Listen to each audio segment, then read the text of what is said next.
So today, we're going to unpack a really powerful way of looking at conflict and control. How it actually works on the ground. The source material for this explainer calls it the 3 layers of power. Let's get into it.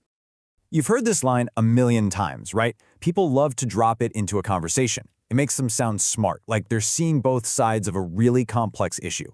But let's be honest, most of the time, it's just a way to shut down the conversation without anyone having to question what they already believe. But what if we stopped treating it like some cynical conversation-ending cliché? What if we actually took it literally? The argument here is that if you do that, the whole hidden structure of power just clicks into place. It shows you that legitimacy isn't some moral absolute. It's something that's constantly being fought over, negotiated, often with force. So yeah, let's use this cliché not as a dead end, but as a key that might just unlock the very architecture of power itself. Okay, think about the war on terror. The people America was fighting were, technically speaking, civilians, right? They didn't wear state-sanctioned uniforms, they didn't belong to a national army. They got called all sorts of things: insurgents, extremists, narco-terrorists. And who was hunting them? The most professional, best-equipped, state-funded soldiers in the world. This whole thing shows you a really weird asymmetry.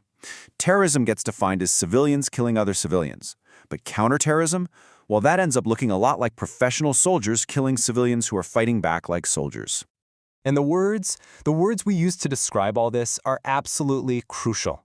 They aren't just descriptions, they're weapons. I mean, just look at the contrast. When they commit an act of violence, it's terrorism, it's insurgency, extremism. But when we do something that has the exact same outcome, well, that's a precision strike. That was a necessity. It was justified.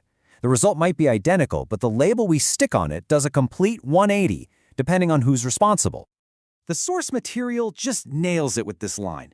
Language acts like a filter. It sorts all the violence into these neat little boxes, good violence, bad violence, so that we don't have to look in the mirror and see the uncomfortable reflection of our own action.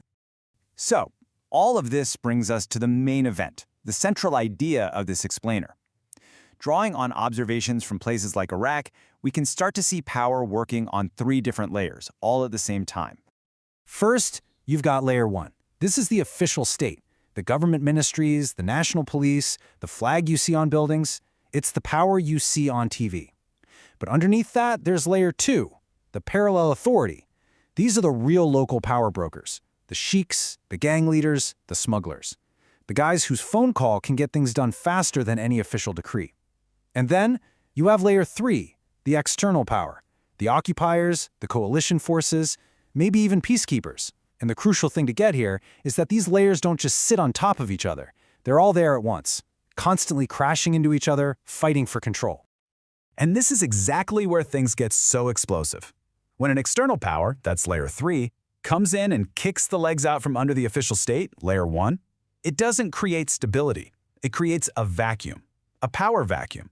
And that empty space, it's the perfect opportunity for those parallel authorities in layer 2 to rise up and make a grab for real power. Now, you might be thinking, okay, this makes sense for a war zone overseas, but what if that same structure, that same geometry of power is happening right here at home? Let's take this idea from Baghdad and see what it looks like in a city like Chicago. See, the argument is that America talks about its own inner cities with the exact same language it uses for foreign conflict zones, as if they're these far-off alien places instead of a totally predictable outcome of how power is structured. And when you actually map it out, the parallel is, well, it's pretty startling. In a major American city, layer 1 is the mayor's office and the city police force. Layer 3 is the federal government, the DEA, the FBI, Homeland Security. And layer 2? Well, that's the parallel authority of the street gangs, the crews, the shot callers, who actually control what happens on a given block. It's the same 3-layer game, just with different players. So why do these layer 2 groups, whether it's militias or cartels or street gangs, why do they even exist? It's pretty simple, really. They provide governance where the official state can't or won't. They offer jobs, a sense of structure, protection. They become, as the source puts it, gods of small things. They're the ones you go to for help with rent, or a hospital bill, or to get revenge. They act like a government, but they operate with the raw brutality of a business. And this is where the whole model gets really uncomfortable. Because if you follow it to its logical conclusion, it messes with our deep-seated need to have clear heroes and villains. Just think about it. The official state claims the exclusive right to use violence, it collects taxes, and it gets to define who is and who isn't a criminal. Now, look at a cartel or any other powerful Layer 2 group.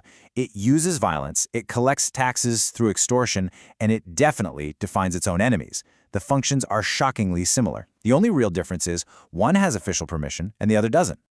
This leads to a really profound and kind of heartbreaking human truth. Both sides mourn their dead with the exact same sense of conviction.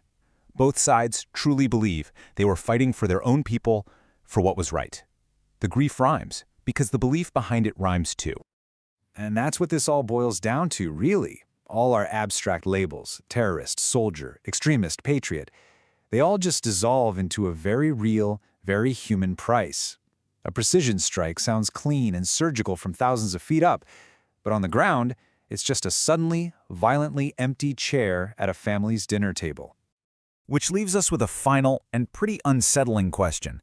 If every single side is absolutely convinced of its own righteousness, then who actually gets to draw the line between the hero and the villain? And what does it mean if that line isn't drawn by morality at all, but just by who has the most power?